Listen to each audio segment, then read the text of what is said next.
Hello, everyone. My name is Dave Durst. I'm a building contractor. I've been doing this since 1976. I don't look like it, but anyways, I'm to do a speech on kitchen remodeling, and somehow there were some wires switched, so what I have is something on how to pick a building contractor, remodeling contractor. But I'm going to wing it on the kitchens because that's what I'm supposed to do. We're going to get to a question and answer period, and we'll probably get there quicker than I'd hoped. Kitchens are probably the most important part in the house. Seems like everybody gathers there in the kitchen and tries to help the cook, which drives them crazy. But what we're finding today is that people have made their decisions now to stay in their houses or move on.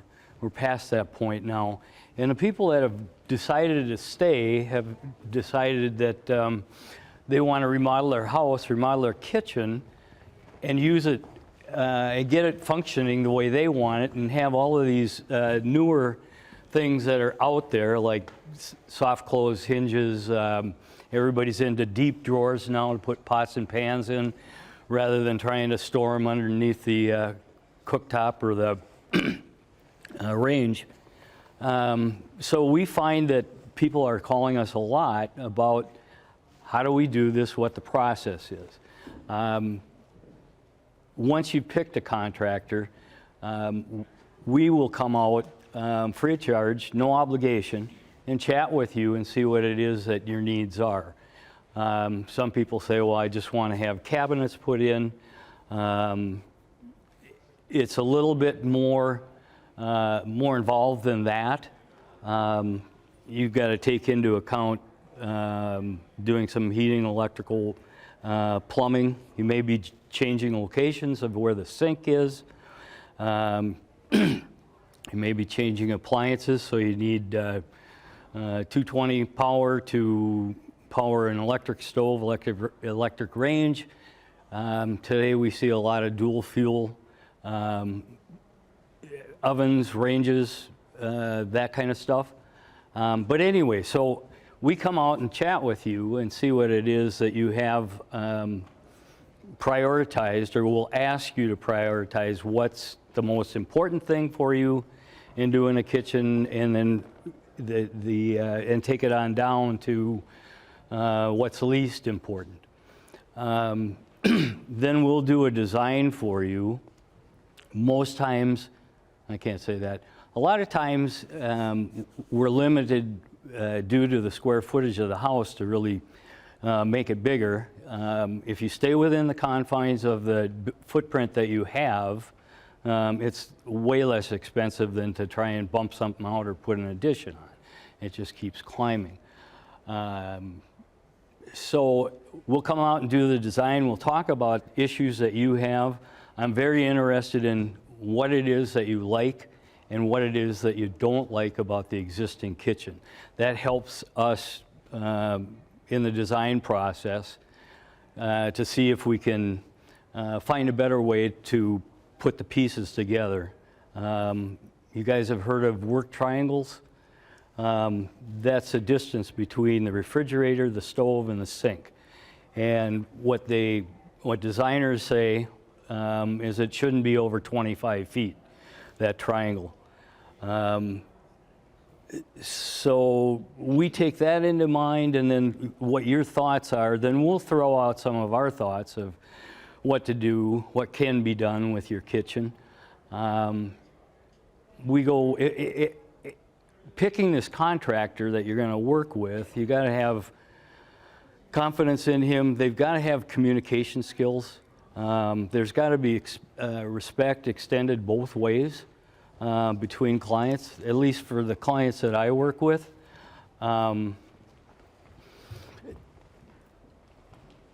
So anyways, back to that.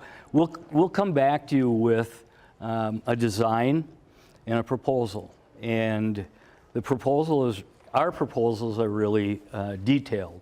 So if you were to build that kitchen exactly the way it's proposed, it will be exactly that price.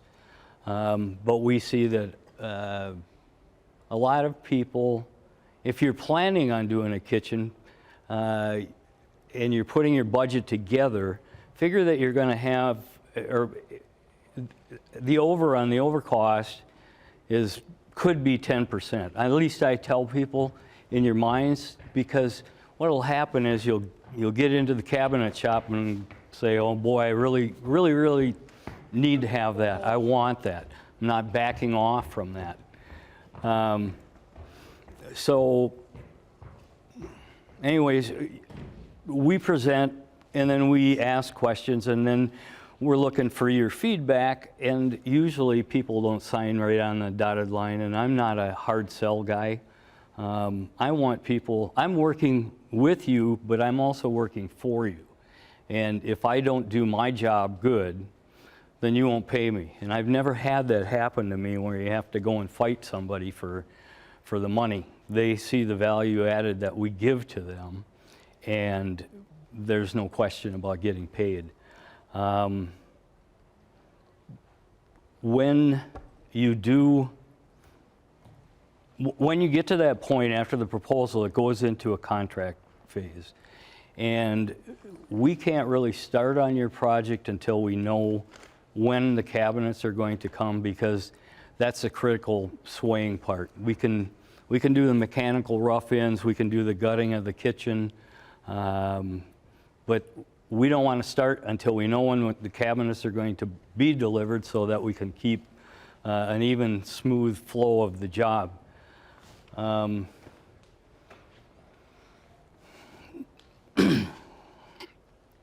So once we have a contract in place, we ask for, depending on the size of the job, somewhere between $5,000 to $10,000. I don't take, as a consumer in other areas, I don't like to take a lot of money before I really have done anything. I don't ever want to be tempted to take your money and go someplace else or do something that's foolish. So I don't front end load them as much as maybe other people do. I do get interim payments during the process, and I tag that to where we are in the phase of the project. So we'll do rough-ins and drywall, and at the end of drywall, we'll ask for whatever that payment was in the contract. And then we'll go on and get it to the point where the cabinets are installed, maybe the countertops are on, and then we'll ask for another interim payment. And then when we get to the end, then we'll ask for our final payment. I don't expect people to pay us until the job is completed, the punch list is completed, and we get a CO from the building department in whatever municipality you're in. So back to the contract, the first thing that will happen is we want to come in and cover everything that is a finished area. So we'll bag off the hallway that goes to the bedrooms, let's say. We'd put, if there's finished floors, we cover them with rosin paper, cardboard, thin masonite, depending on whether it's a travel path or whether we're going to be dragging heavy things around. That's when we'd have masonite in there. Then we drop everything on the floor, so the walls come off. The ceilings sometimes are taken down depending on how many penetrations we have in the ceiling. Sometimes it's easier just to pull it all down. We do have to extract the insulation in the ceiling if there is an insulation there. But we find that it happens a lot because people want to put recessed lighting in. And today it's real popular to put the recessed lighting in. With the LEDs, it gives you real good light. You guys probably have old fixtures centered in the kitchen, perhaps. It really brightens it up, and we put on dimmers so that it can be dimmed. Another lighting feature that we have that's popular is LED rope lighting, and it's got a driver that's basically a transformer that's set down into the sink cabinet, because we have power down there for the disposal, and so it's a good place to put it. That rope lighting can be either run on the front edge or the face frame of the box of the cabinet, or set back on the back wall. What else do we do? So we do these mechanical rough-ins. So you've got your plumbing. You may, like I was saying, you may move the fixtures.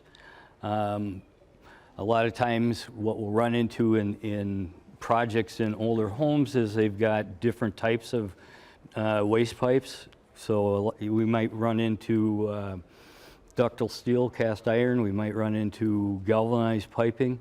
At some point we have to make a transition over to plastic. And so that's all done at the rough-in stage. The next thing is to do the heating. We may be moving a heat run here or there. We may be, a lot of people have non-venting hood fans, so we'll vent them for them and bring it out through the roof, which a lot of people are pretty particular about, that they really want that. They've always had the recirculating, and they can't put up with it anymore. Well, when we have it opened up, it's pretty easy to take care of those kinds of issues, and that would be one of my questions to the people that I talk to. Then you've got the electrical. Quite often we'll end up putting another circuit or two in there. We try and cover all the bases as far as electrical goes. Some people like phone chargers. They're tired of having the phone charger and the phone sitting on the countertop, so we'll do a drop zone for them. It's just it can be most anything. The desk is out these days. Nobody puts desks in their kitchens. So we'll do a countertop with a base cabinet, and there'll be a drawer or two. One of the drawers will be dedicated to charge the cell phones or whatever else it might be that needs power to it. People really like that. What they're trying to do is get the clutter off of the top of the countertop. And so this is one feature that we will do for clients. What else? I told you I was winging this. So we've done our rough-ins. Now's the time when we button it back up. So we hang our drywall. We've insulated the outside walls, and then we move inside, and the sheetrock's hung, the drywall's hung, and then we do the taping process, and that will take 3-4 days probably to do a small kitchen, or a kitchen. And then we'll prime the walls. We use a PVA primer on our walls. Be aware of that, because a lot of people some contractors will just paint the walls, and a primer is what bonds the paint to the paper and the taping compound on that drywall. So then we'll do that, and then we usually put a base coat on, and then we'll set our cabinetry. We normally do custom cabinets, and the reason that we do it, or one of the reasons that we do it, is that we don't waste any inches in your kitchen. There's no a modular cabinet that you might see at a cash and carry. They come in certain widths, and so you're limited. So if you've got an extra 2 inches in that kitchen, I want to use that up, because if you've got pullouts or something like that, The smaller you make the boxes, the smaller the pullouts are going to be. So the cabinets are set, they're pre-finished. What we're trying to do is minimize the amount of dust and crap that's in the house. Oh, I forgot, when we do the floors, then we also put insulation in the return airs, not bad insulation, but a form of that to minimize the amount of dust that's spread around the house. Drywall is really a difficult thing to try and control, and I can't do a job without having some kind of little bit of dust coming forth, but you take care of that at the very end. We clean up every day. All of our subcontractors are required to clean up after themselves. Our company has a superintendent come out every day and see how the progress is going. We like to communicate with our clients on a weekly basis, at least send out an email and how's things going. We need to meet about this, or we need to meet about that.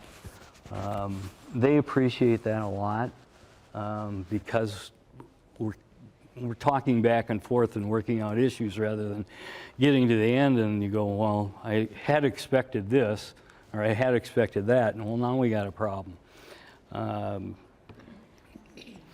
So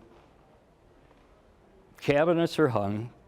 I need to go back to the cabinet shop. In a kitchen, there's a few selections that you folks have to make. What the floor finish is, what the light fixtures may be, if we're going to add surface-mounted fixtures to the ceilings or what have you. We'll need, a lot of people are doing ceramic tile backsplashes, and those are typically run from the top of the countertop to the bottom side of the upper cabinets. Paint colors, appliances. I probably missed one. And when you go into this process, we're going to ask you to make your selections on your appliances, and so that when we do our design, we know what kind of openings we have to have. There's 27-inch wide cooktop or wall ovens. There's 30-inch. Well, I need to know that, otherwise we're going to have another problem. And trying to mitigate problems is what we try to minimize ourselves so that we don't have those issues at the end. Again, it's communication. If you don't have communication, you've got nothing. So before the cabinets are set, we need to have the appliances. That's the first thing that we're going to ask for, and then we're going to have meetings at the cabinet shop, and it's usually at 2 meetings. One is to come up and see what they have a salesman go through features, how they build their stuff. Full extension drawers are popular. The old slides are out. You're wasting, 2 or 3, 4 inches of that pull-out or that drawer that you can't get to. The drawer guides are now set on the bottom of the drawer instead of the sides, so you're not looking at that ugly stuff, and it also gives us an opportunity to make the drawer a little bit wider.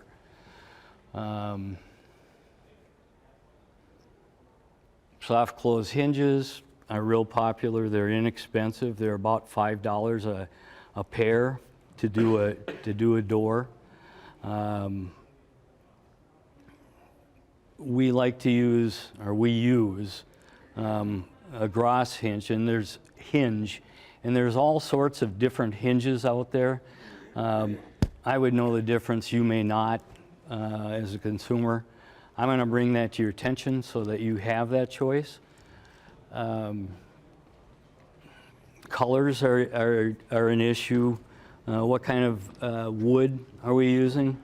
Oak is not being used very much today, but you're going to see maples, alders, alderwood, cherry wood.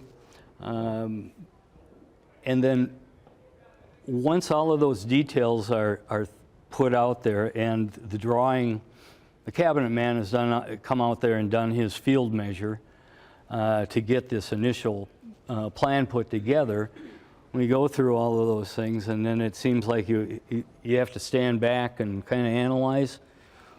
Do I really want this here or that there, or is this the right finish? So then there's usually a second meeting up there that's very short, in which you finalize everything, and you have to sign off on a plan. Again, we're all on the same page. If we don't do that, we have problems at the end. And then they go into production. And it usually takes somewhere between 2 to 3 weeks to get cabinets built and finished. We don't like to finish them in your house because then we're playing around with more dust. We're playing around with varnishes and stains, and it's bad news. So if we can come in there and set your finished cabinets, that's the best. After that point, then we do the measure for the tops, whether they be a quartz product like Cambria, silestone, or a natural granite. There's very little, it'll come to me. Anyways, this field measured, and then we need to know what that sink is. Is it an undermount sink, which seems to be typical of what's put in with hard surfaces like the granites and the Cambrias. And so we need to know the cutout size. Usually there's a template that comes with it, but a lot of times we'll just send the sink up to the cabinet shop so they know it fits. So they did the pre-finishing, and they came out and they hung the cabinets. We did the measure for the countertops. That's usually about a week and a half, usually 2 weeks from the time they measure to the time they go set. And so we have to find a way of filling time, and we are usually pretty good at taking care of other issues, or not other issues, but other pieces to the construction process. Countertops are set. The next thing we do is start to device out. So we'll do our finishes. We'll get our appliances delivered, and then the electrician and the heating man and the plumber will come and start hooking up all of their products and making sure they work. And then we go into detailing out, painting the walls, the final coat. Floor finishes. We're seeing a lot of hardwood being put back in. A lot of the houses in Bloomington,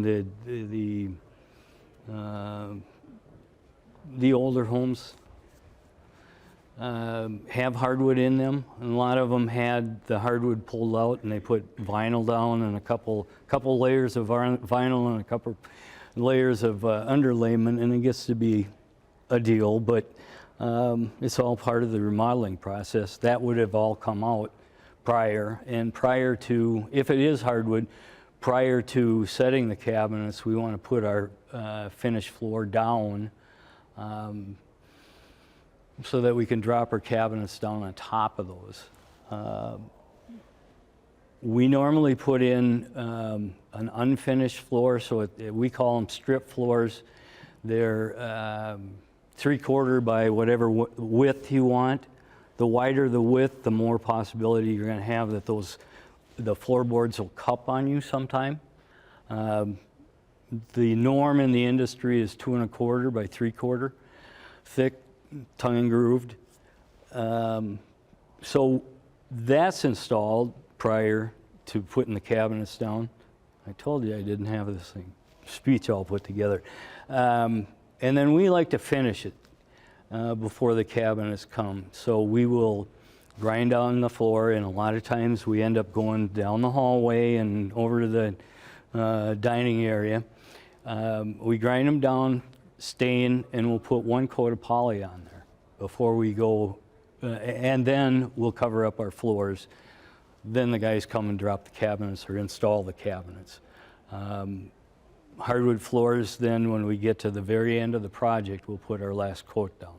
So we'll screen it, which is like sanding it with an orbital sander. You've probably seen those things before. The guys in commercial buildings are buffing their floors. That's basically what screening is, and then we'll put down that final coat. Final coat you have to stay off of for about a day. So you're going to have to vacate, and then you can come home that evening and get on that floor. It's going to be a little soft, so I limit the amount of traffic and dragging anything across it.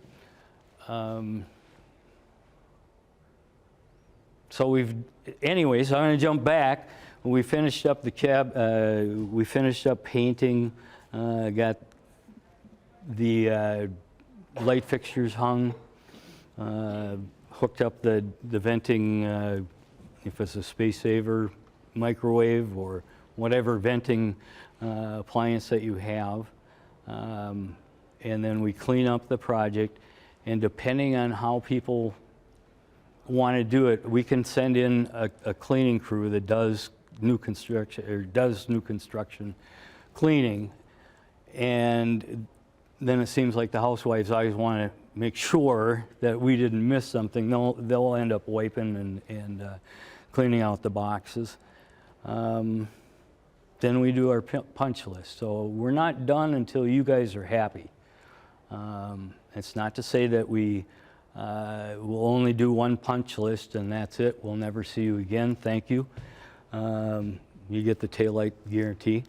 We also have a warranty at the 1 year anniversary. And if we're 13 months or something like that, that's not an issue for us. And then we have a handout. Please pay us. Does anybody have any questions? Because I've kind of been all over the board. Yes, sir. If we want to add another window, exterior window, how could the builder using this? We do that quite a bit. In fact, we do it a lot. That's done at the rough-in stage. We don't know. You can have a custom-made window that we can insert into the rough opening and not have to do any changing. Some people want to go wider with windows, so when we open up the walls, that's when we can put a header in and reframe it to take care of that new window. I'm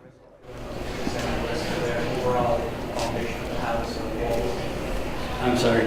Is there a risk when you're expanding the window? Oh, yeah. For a whole house? Yes. What's his question? What's the risk of opening the window if you're just making your window wider? I'm sorry. I've got hearing aids and I still can't hear. What is the risk of making the windows wider? So I have like one window. Yes, sir. I want to make it wider. Okay. So is it worth taking that on a whole house or? That's a preference. That's your preference. There is no challenges or anything like that. Not if we're doing a full kitchen remodel. No, because we've basically gone down to the bones of the house, and we start all over again. But beware, if you make it wider, you may be taking more upper cabinet space away. And we do a lot of 42-inch cabinets, upper cabinets in height. Your standard ones are all 30, probably all have 30-inch tall upper cabinets. There's a lot of homes that have soffits that are put into the kitchens, and we'll usually take those down. They're tired of them. And that gives us the ability to get the cabinet all the way up to the ceiling or within a couple inches, and the molding then goes on. So you actually gain another shelf. However, it's higher, so you're probably going to have some kind of a step stool in or close to the kitchen. You're going to probably put things on that upper shelf that you normally don't use, might be seasonal. Give me another question.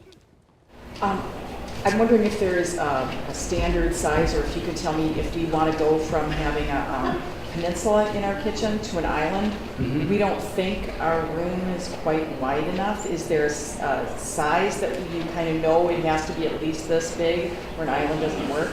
Yes. Yours is probably 12 feet wide. I'm guessing. A base cabinet is 24 inches deep with the top on there, it's 25.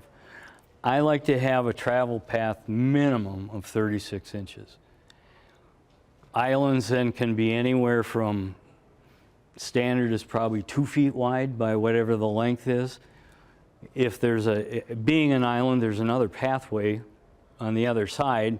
So I need another 36, and then I've got another bank of cabinets on the other side, so there's 25 inches again. So 3, 6, 9, 10, 14 feet is what minimum is what we're going to have to make that work with an island. You also have to take into account where you're putting these appliances within this kitchen. As you'll run into things like, I put the dishwasher door down and now I can't walk around it. Or the refrigerator doors don't give you enough room to walk past the refrigerator with the doors open.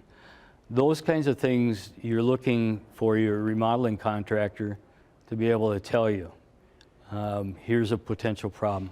We're always looking to minimize those, like I said before. So, does that take care of you? Yeah. What about running a gas line up that I left down? That's not a problem. No, there's a tree off of your furnace, and the furnace gets gas to it, and then we just add on to that tree and take a line back up to... So it's not a big extra cost. No. The tricky part is if we're working in a kitchen where the basement is finished.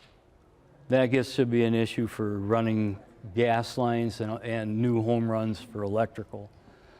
But usually we find a way around that. It's not uncommon for us to take up a portion of the floor rather than damage the ceiling and making the project bigger if the basement's finished. So that's what we do.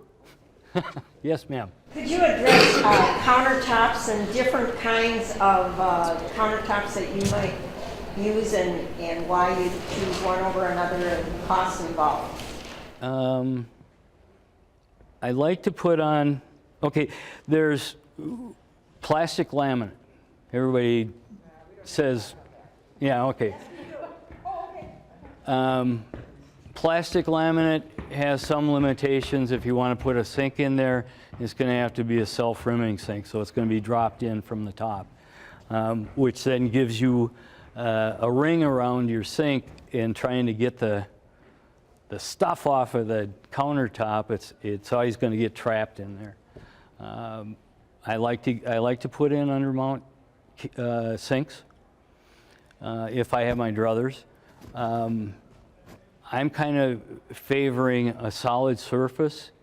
So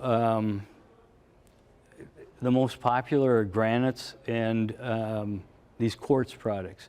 The most expensive countertop you can put down is a Cambria top. And they're about $87 a square foot. Is that quartz? Yes. Cambria's made down in St. Peter, Minnesota. You probably, if you've gone down 169, you've seen their buildings. I've had an opportunity to go through there a couple of times, and it is absolutely amazing what they build there. And every color, every selection that you make, the colors are always the same. They don't fluctuate at all. Cambria likes to do all their own fabrication. So if you buy these countertops, they're going to make them, they're going to fabricate them, and they're going to set them for you. A granite company more than likely does not do that. Granites are popular. Corian, that was the top that I was looking for. We don't see a lot of Corian put in anymore. That's a solid Why is surface. that? It's more of I'm going to say plastic. It's made by Dow, more of a plastic kind of, it's solid, but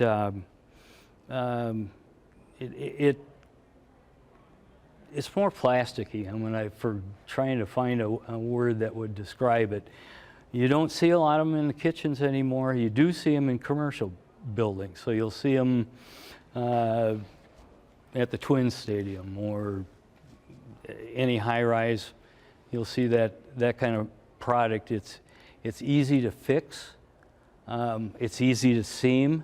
You can sand out scratches. The harder surfaces, a lot of them will say, well, they don't scratch. They do scratch, but it takes a little bit to get them to scratch. Granites typically have some veining to them. So if you want this, it might get busy for some people. So a lot of people go to the quartz product where they have mined the quartz, ground it up to whatever sizes they want, and then put a binder in and heat it, press it, and then polish it. What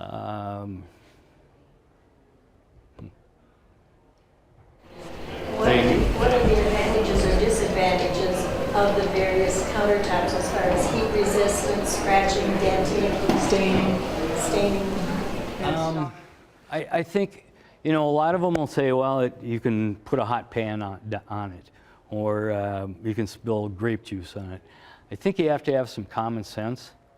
When you don't take a pan and throw it on the countertop and not put something to take the heat. So use some common sense. Oh, I spilt the grape juice. Well, you're going to let it sit there till you get home from work? That's just common sense things. Usually they don't stain.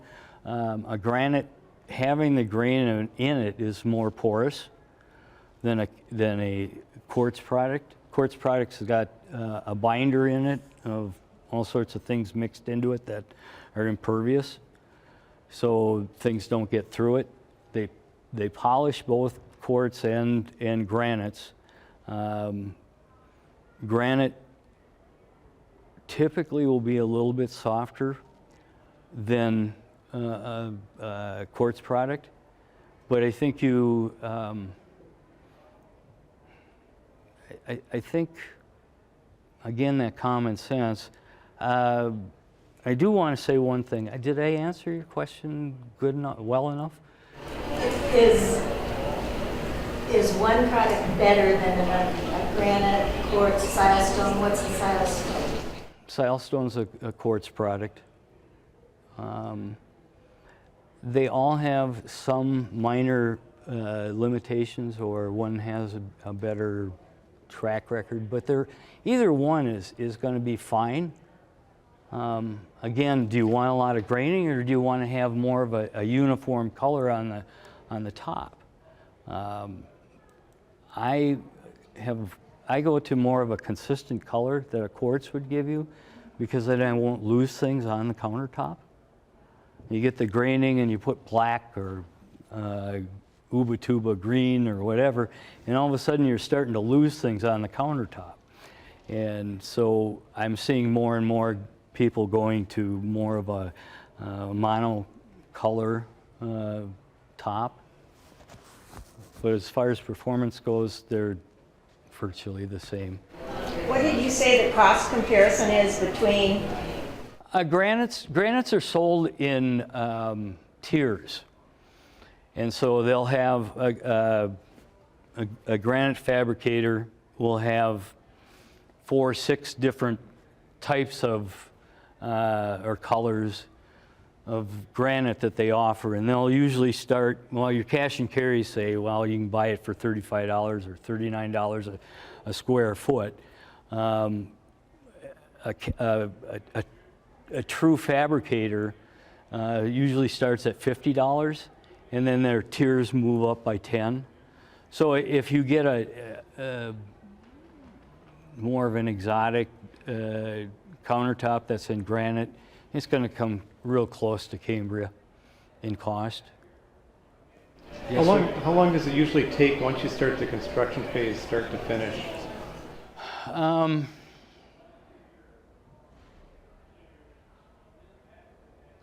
month, usually. We're totally different than these people that say, "Oh, you can do your kitchen in a couple of days." Our philosophy is we're going to do it right and do it right the first time. And if you're not satisfied, yeah, we'll do it a second time, but we'll have a come to Jesus meeting and say, you know, I'm only human. I'll try it again, but it may not be any better. It might be worse, or it will be improved. But you need to know that. We've done our best job the first time around. But does that time period include the 2 weeks waiting for the cabinetry to be built? No, because I'm not going to start. I'm not going to start until I know that they're there. So that 30 days is from the date, basically, that the cabinets are ready, so you can go forward. From the time that we've know when we're going to get our cabinets, the demolition, the rough-ins, and the drywall will be a period of about 2 weeks. Cabinets are installed. Now we lost a week for fabricating the tops, and then the finish goes fairly quickly too. You know, that'll be a week to get the mechanical contractors in there, do wall painting, put the cabinet knobs on, all of this kind of stuff.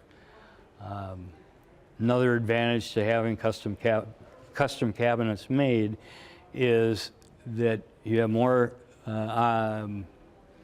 selections in the actual pulls or the knobs that you put on, and they're drilled right there in the shop, so they all line up, and we're not taking a drilling jig and trying to get them to all line up. It's a pain in the drain. I've got a couple other questions on the countertops. Don't some of them need to be treated? Like, I don't think quartz needs to be treated, but don't you need to do something to the surface like to granite or marble? A sealer. Yeah. You don't do that with quartz, correct? No, don't have to. Marble is probably something you won't want to put on your countertop, use for a countertop because it's soft. You want to stay away from that? Yes.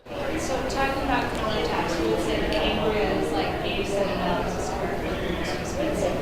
Is it better than Saddlestone? Are you paying for the name? What makes it the most expensive? The Davis family is very, very particular about the products they put out. And they're not going to make any compromises. This is the way we do it. This is a product that we have. We've done all the testing on it. We know that it's as good, if not better, than other products out there. And they want to control the fabrication of it. Rather than taking a slab, whether it be a Cambria or a piece of granite, and shoving it off to somebody and say, make something out of it.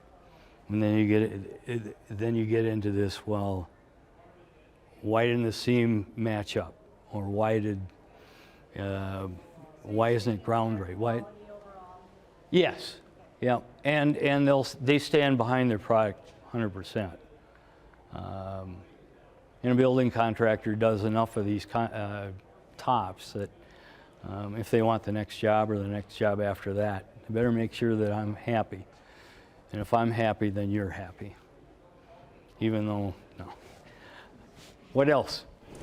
Well, I'm sure this varies greatly throughout the industry, but I guess I'll speak for your own company. Do you have many subcontractor type people coming in other than maybe your plumber, electrician, those? As in, do you do all your flooring work with your people? I am a general contractor.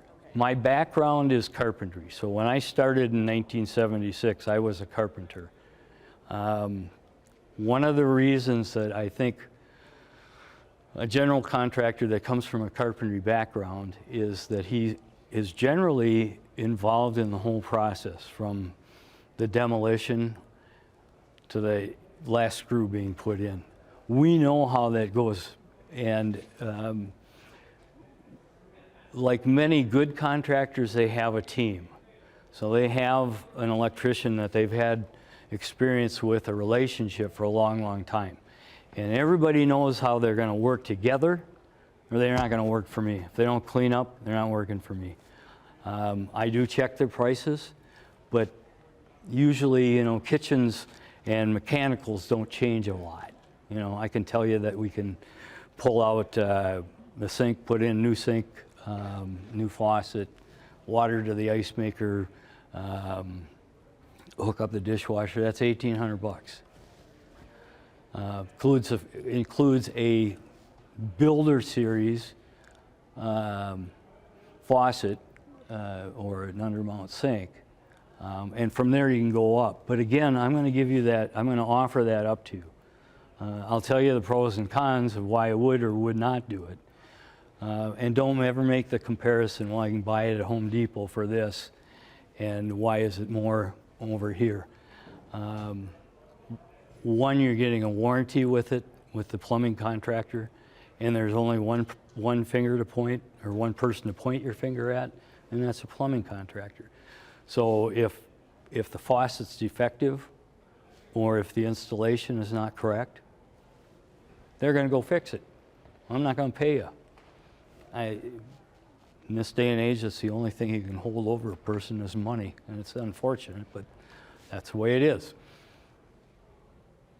More? Yeah, you know, I was kind of working my way towards, we have oak flooring that we put in 15 years ago or so, and if we change the peninsula to an island, is there a good chance that we'll be able to just feather in what we need, or are we going to? Is it an unfinished floor that has been sanded on site? Not a problem. We do, it's called toothing in. So we'll pull planks back and then go and put them back in and get the spaces to be random. So that's not a problem. If you get a good flooring contractor. And I've got one of the best, one of the better ones, one of the best. Again, it's that team, and you know, you get what you pay for, you know, and it's money, and we all go through that, whether we're buying groceries or doing remodeling projects, and it's your decision. You know, I won't push you into something. If it doesn't fit in the budget, it doesn't fit. Now, what can we do to change that to get closer to your budget? Yes. Do you have somebody to help with the aesthetic choices, like what kind of backsplash would look the best, or the coloring choices, and what kind of light fixtures, or are you kind of on your own to pick those? Well, as part of our service, we offer up an interior designer that I've been with for 18 years. She's not an employee. She's a subcontractor, but we've worked on some mighty nice projects over the years. And my background is new construction, so you know, these were big projects. So yes, if you're that type of person, and it's not bad or good, it's just the way you're made, we'll get you hooked up with her, and you're paying time. I can get in sitting down with you initially, and we talk about those things, which we will. I'll be able to budget in what an average would be. If you can't make up your mind, it's more time. An interior designer will have talked with you and know what it is that what you like. And today with the House website, I mean, you can go and look at just about anything that's out there to get ideas. And if there's a little snippet in the corner of these pictures, that's what I want. That's what you got to convey to me. But if you're struggling, an interior designer, if she's got a good idea, or he, of what you're doing, or wanting to accomplish, or what style it is that you like, they'll eliminate a lot of these selections so that we can get it down to, 10, 15 selections. And so we take some of the confusion out of it for you. And yeah, she'll work on the backsplash, countertop. She'll work cabinets with you. And I'm at the cabinet meeting too. As a builder, I want to go there and make sure that it's pretty seamless. And I'm also looking for issues and things that I can contribute to it. That's a value added that our company would give you. Are we good? Yes. I have a question about, in a kitchen remodel, let's say the footprint was all going to be kept the same, single in the same place, everything. If you're doing this in a condo as opposed to a single-family home, are there other issues to be concerned about? If you're in a condo, you're going to have to talk to the association people and say, this is what I want to do. You own the space in there, but you don't own the walls. So it's really up to you. Do I want to put that in there? Of course, when you sell it, you're selling space, so that would go with it. But the first thing you should do is talk to the association board of. I understand that. I'm thinking in terms of other issues like plumbing and things like that. And if I'm leaving everything the same, do you think there might be other concerns? I don't think so. Standing up here and talking to you, if I look at it, yeah, I'm gonna be thinking about that, and we'll discuss those. But yes, we do condos and townhouses. It's not uncommon for people to do that. A little bit harder sometimes if you're off of the main floor to get things into the elevator, if there is an elevator. So that would be one limitation. Yes, sir. From your standpoint, is there a better time of the year to do this kind of stuff, or is there